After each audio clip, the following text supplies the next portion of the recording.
on here. Yeah.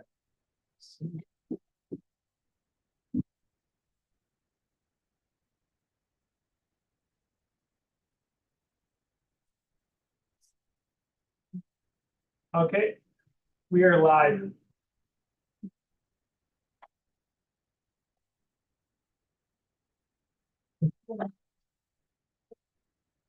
Okay. Going to call this meeting to order. We'll begin with our land acknowledgement. I acknowledge with respect that we are in Robertson Huron Treaty Territory, that the land on which we are gathered is the traditional territory of the Anishinaabe, known as Powhatan. Powhatan is the home of Garden River First Nation, Batchewana First Nation, the historic Sault Ste. Marie Métis Council. Item number 2 on our agenda is the adoption of minutes. Everyone has had a chance to look at the minutes. Any questions or comments? None noted. May I have a mover for the adoption of minutes? Tracy, a seconder? Mark? Oh, Mark wasn't here last meeting. Oh, okay.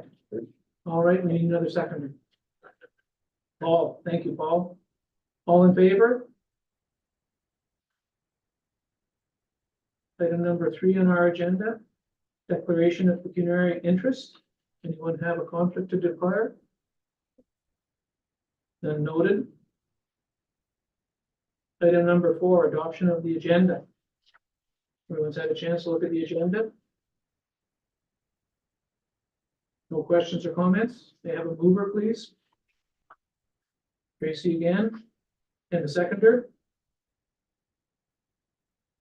Rena, thank you. All in favor?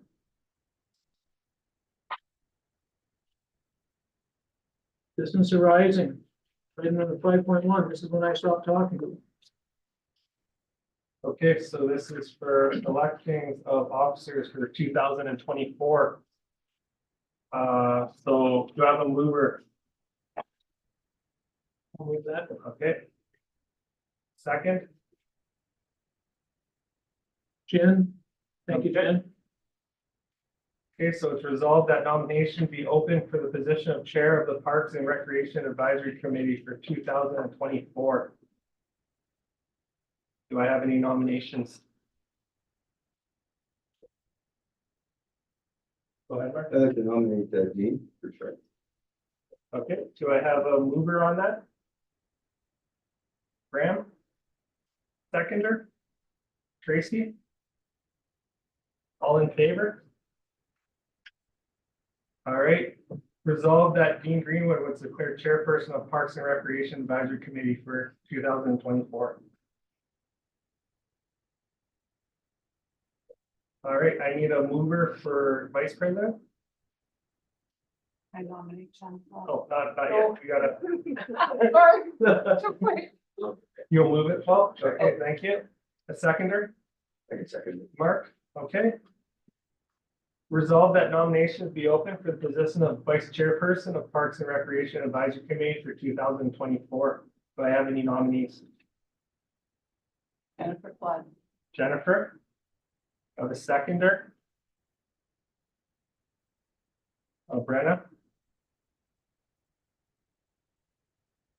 I'll say Tracy's the mover there, the seconder is Brenna. What am I looking for? Jen, are you okay with being vice president? Yeah, that's fine. Thanks. Anyways, so let's carry or all in favor, Jen? All right. Resolved that Jen Flood was declared vice president for the Parks and Recreation Advisory Committee for 2024. That is vice chairperson. Oh, vice chairperson, sorry. Her and Dean are gonna have to duke it out, I guess. All right. The term president makes me sound fancy. So moving to 5.2 park development updates. This is where Verge and Brett were supposed to step in. Verge, are you there? I'm here. Okay. Brent was going to do updates, but I think he's caught on a call, so I'm gonna start with a couple of the projects. So we have a few different projects that are happening out at Point Duchesne. We worked with the Accessibility Advisory Committee, and we're going to be adding in the door actuators and new partitions and stalls to make the washroom facility there accessible. So those parts are on order, and that it should all be ready to go for the summer months. The pathways are going to wait till the fall, and the Moby mats and water wheelchair system, the order's been placed, so that'll be ready to go for the summer months. And we're working on a system so that people in need can book it in advance, because one of the things that Diane and I had a discussion about was we want to make sure that people don't show up hoping to use it, and then another family that is in need is already there. So if we can advance book time slots, there'd be no charge. It's just kind of to reserve, because it is a long trek out there. So we want to make sure that those families have access to it when they do get there. That same system would be applied for the water wheelchair that we have at Bellevue Park, and soon to be one at Manzo. Also, the shelter will be ready to go for the summer months, so that's going to be a great addition out there as well. With regards to the splash pad, all the features are installed. So in the summertime, we'll be energizing it. The staff will receive all of their training on how to open and close. The change stalls, which are the same as that we used at the Bellevue Park site, those are currently being built by our carpenters department. And now our next step is to order the shelter and get the benches and everything installed as we start to do the landscaping and finish up as we move into the summer months. So excited for that, and a grand opening for that one will be in the near future as well. Over to you, Brent. Hopefully I don't duplicate what you said there. Sorry, I was a little bit late there. Two things I wanted to speak about today is the Parks and Recreation Master Plan. There's been lots of consultation over the last few months, and we're at a stage now where we're finalizing the draft of the Parks and Recreation Master Plan. Brent, That'll guide us in, yes? just so you know, we have the Park and Recreation Master Plan under new business 7.3.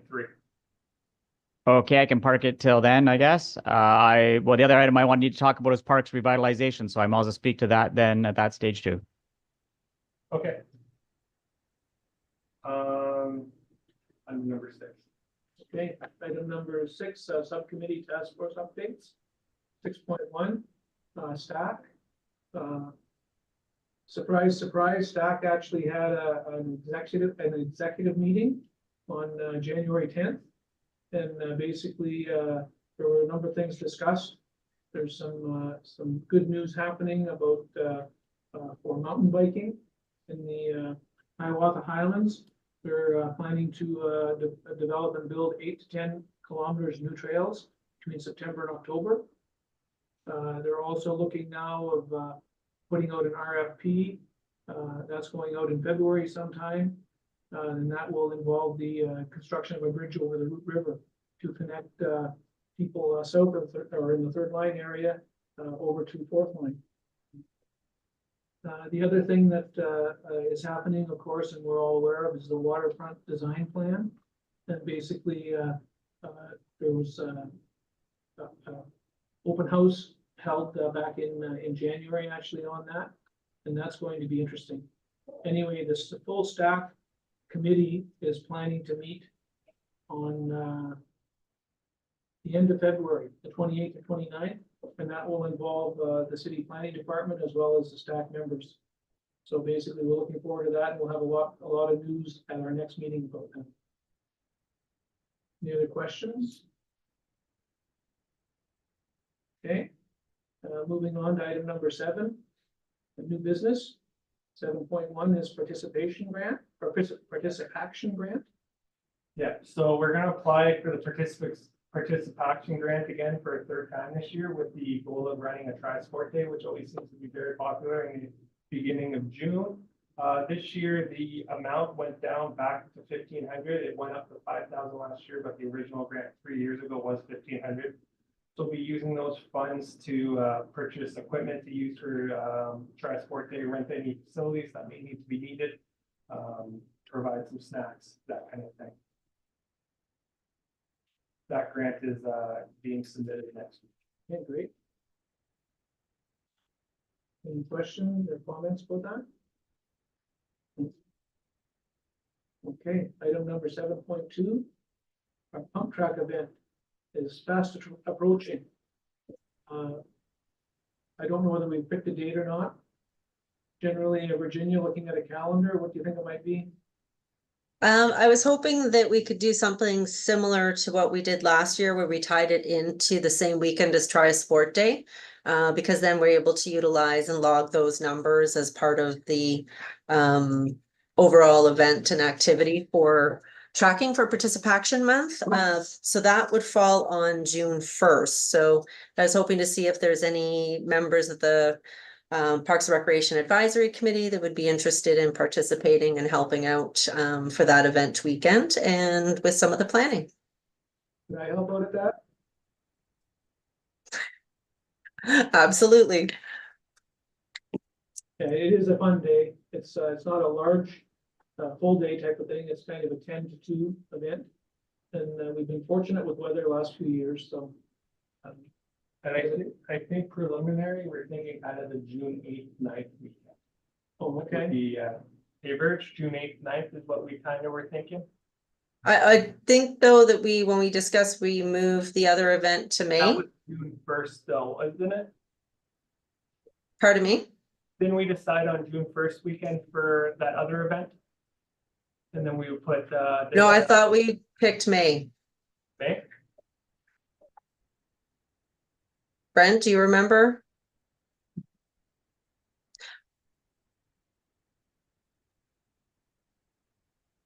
Think we should probably confirm that offline and we can connect back. We'll confirm that one.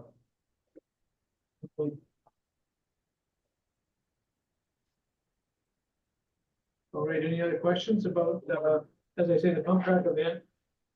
That will be probably our 3rd or 4th one. We missed, of course, the COVID years, but it is a lot of fun for the kids that are involved. Moving on to item 7.3, the Parks and Recreation Master Plan update. This is when Brent gets to tell us everything. Thanks, Dean. Appreciate it. So just to continue where I was on the Parks and Recreation Master Plan, you've probably seen some of the notices and attended some of the open houses that we had on the Parks and Recreation Master Plan. There was also phone surveys and other items that allowed for people in the public to provide feedback. We've gathered all that feedback and it's now into a draft form. We'll be finalizing that, the Parks team, Parks programming team, and also the Community Services and Recreation team. Then that'll get posted and then it'll be shared for opportunity for final comment. And then we'll get a presentation done to council. And then if that's accepted, that'll be our guiding document for many years to come with respects to programming for our park space and also our recreation facilities. And as part of this, it's really timely and it kind of ties into this is the parks revitalization. We've had a request over a number of years for parks funding, and we've been lucky enough this year to have $300,000 allocated to parks revitalization for 2024. And there's some immediate needs for older infrastructure items that need to be repaired, approximately 50,000 to make sure that the playground equipment and amenities are safe for our community. And then the remainder, we're looking at doing 2 or 3 parks within the community to revitalize. And with respect to that, we do have a list that was based on a number of criteria a number of years ago to how the parks were prioritized. And so everyone's probably aware we did revitalize Anna Marinelli Park recently. Rosedale Park was another one that got revitalized. And we have a few other ones on the list now that are quite in need of attention to make sure that they're safe and accessible, and that they're well-utilized parks in the community areas. So we're looking forward to creating a request for proposal for services to get those parks done this year. Happy to answer any questions on either the Parks and Recreation Master Plan or the parks revitalization that you may have. I just want to give a shout out, Brent. I live in the East End, close to Birchwood Park. And I noticed in late fall that some work had been done in the park. The trail around the park was cleaned up. It was widened. The city put down some gravel. I just want you to know that was noticed by the users and very much appreciated. Great. Thank you for that feedback. And we're hoping that maybe the slide will get fixed in the parks revitalization money. Well, if it's not this year, we have them all on the list. So I know that our team in the parks maintenance area, they do have identified concerned items. If it may be a slide or a swing or whatever it might be, if then needs to be taken attention, that they'll be using that 50,000 to address those urgent needs right away. But we do have some nice money earmarked to actually revitalize some space, which we've never, I should say never, but we haven't had in recent years. Yeah, the gravel was huge because it gets quite muddy in there, so thank you to the city for that. Any other questions or comments? Grant? Brent, you said the master plan will be, the draft will be posted publicly? That's correct. Yeah. As soon as that, like, we have to finalize the draft. We're going through it right now as staff to make sure that everything that's been incorporated into the first version of the draft has been make sure that everything's there and that it's not misstating anything that's been provided. So the staff from Virginia's team, Recreation and Culture, and also from our parks maintenance staff are going through it right now, and we're providing that feedback to the consultant. And then from there, we'll get a final version that can be shared with the public. And then from there, it gets presented to council for approval. Okay, and then the list, the revitalization list, that's a totally separate thing, or does the master plan inform the list? Yeah. Totally separate plan. It was done as an exercise of the original Parks and Recreation Master Plan, and we've been a bit behind. We've had a request for a few times there for funding, and this year we got some funding, which was great news. So we have a little bit of catch up to do on some of the parks, and that's why I listed a few that were able to get done through community partners in Anna Marinelli and Rosedale Park. So we're quite happy that those two parks did get complete, or almost complete, I should say. And then we have a number of other parks that are listed there, and Parkland Park's been identified as one, and so has been Westwood Park, Manitou Park, Downey Park. Like, we're not going to get all of them done in 1 year, but there's a few that have been identified to get completed. And we use the criteria. I'm just going to list. I don't have that memorized, but I'll just list it to you here. So equipment and age, walkability, population, median income, percentage of low income households were the criteria that had prioritized that parks exercise a number of years ago. And so that was the guiding measure of what parks, and then to also looking at where they're located within the city to make sure we're not doing a park that's side like nearby another one. They're trying to spread it out to make sure it's equal access as best as possible. Thank you. Go ahead, Gordon. Brent, for the parks that have tennis courts, and a lot of tennis courts are really run down. With the revitalization, is there thought of maybe turning those into pickleball courts? I'm not a pickleball player myself, but I know it's really popular now. Just a thought. Yeah, great question there, Mark. I think it's Mark. I can barely see it at the end of my screen. I recognize your voice though, so thanks for the question. We do have some of the courts that are dual aligned at this time right now that allow for pickleball, and Merryfield's a heavy utilized one. A park right now, and we do have the new pickleball courts as well. Obviously at Elliott Park, they're getting huge use as well. We also have some discussions with community partners on ways to potentially expand other courts within the community that are ongoing right now as well. Travis Reed and his team and the parks maintenance maintain the recreational tennis courts as best as possible through and then some of this maintenance money could go towards that, but they also have their regular maintenance budget to go towards as well. And if there's a court that's in real bad shape, that if you're always welcome to share that information, make sure it gets to that team, but they do inspect them regularly. Just to add to that, Brent, too, they've also been working on trying to tackle one court each year with improvements. So that's something that's done on an annual basis. Any other questions or comments? Thanks, Brent. Thank you. Item number 8 on our agenda, correspondence. Gary, Virginia, any correspondence? No correspondence. Okay. Here we are at 9 already. Next meeting, April 2nd, 2024. Okay, well, we have, Yeah. so Can you do it? go ahead, Tracy. So a couple of questions. I want to thank you again for the walking path along the top of the arenas. I've had the chance to take my granddaughters around in their strollers, and it's lovely. I did have a question around, is the walking done around the indoor soccer field? is that no longer an option? Like, is there during the day? I'm thinking for, you know, the young moms that are home with their babies and they want to get out, but they want to walk somewhere safe. I'll start this one off if it's okay, Dean, and pass it over to Virginia if you're okay with that. So the answer is yes and no, to be simple. So the walking track was built around the arena to be accessible pretty much all the time, unless there's a special event, say a Sioux College ground game, either men's or ladies game that's playing. So that sometimes they'll be closed off for that. But I would say 85% of the time that the facility is open to have walking anytime for the walking track. That's why it was put in place, and we fought hard for it with a rubberized track to make sure it's accessible.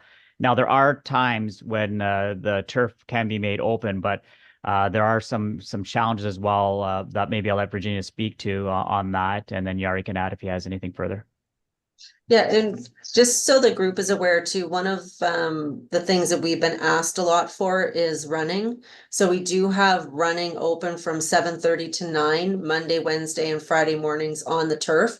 Just because the runners and walkers don't necessarily mix well in those spaces, and the track is a little bit congested. So we were able to open that up. The turf is primarily booked through large chunks of the day. There are Cora phys ed classes use the gym for the bulk of the morning, and seniors programs. So we haven't had a lot of walking. We do have a seniors walking program as part of our programs that we deliver at the NCC that does utilize it, in addition to when we have bocce or other things taking place on the turf. But majority of the walkers are utilizing the new track now. Another question. So I have gone to a couple of the Sioux College men's hockey games. And yes, one game it was blocked off and one game it was open. Why? It's only because I'm going to watch and to walk. And that was kind of the idea of having a walking trail around the rink, is so that people could watch and be active. Why is it closed during some of the hockey games? Just because it's, oh, go ahead, Brent. Yeah, it's similar to a Sioux Grounds game. It is an event that they rent out for the space, so it is up to them if they want to close it or not. So at the ground events, we actually close a number of hours for setup, and so it's a similar type concept for that.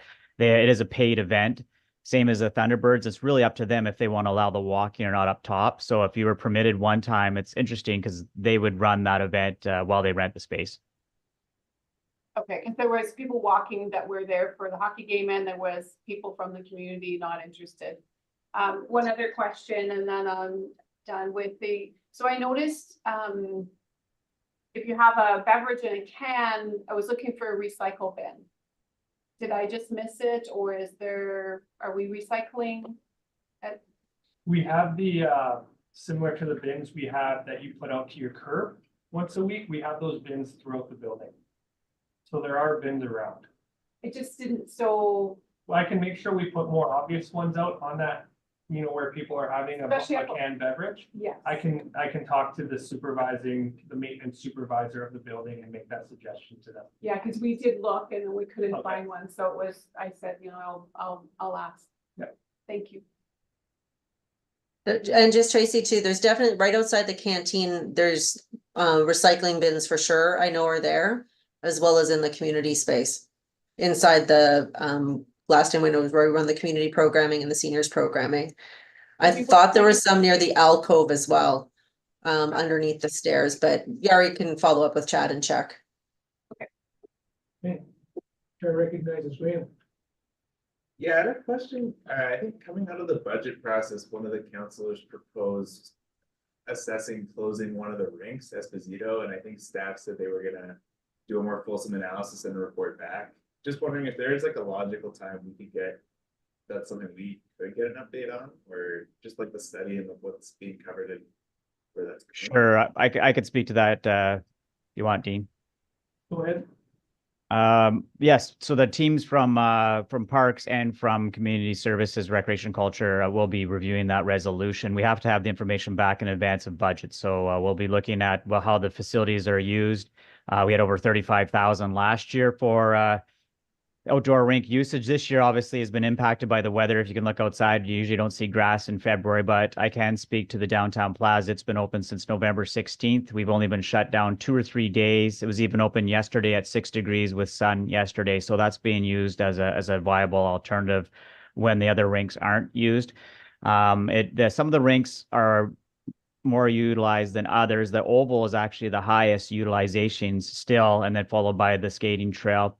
There are others like Esposito Park, which is about 1,500, but it does serve a big community need there with some of the youth that are around the area. So we'll be looking at all those. We'll be doing comparisons against our northern counterparts of similar climate of Sudbury for sure, Thunder Bay, maybe North Bay, but similar weather to us to see what they have in place versus what we have in place. Then we'll provide that information back to council.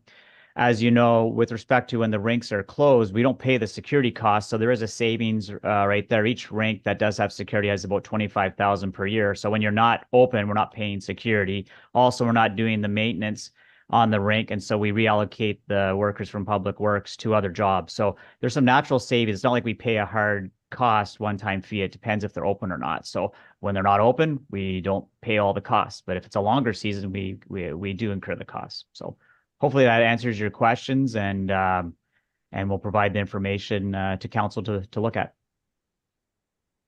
Thank you, Brent. Thanks. Any other questions or comments? Tracy?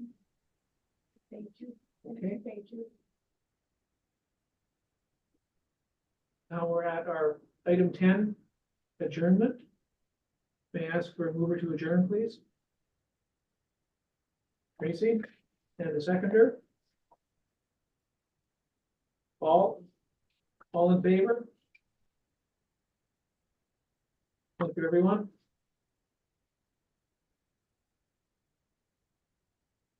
See you April 2nd. Thanks.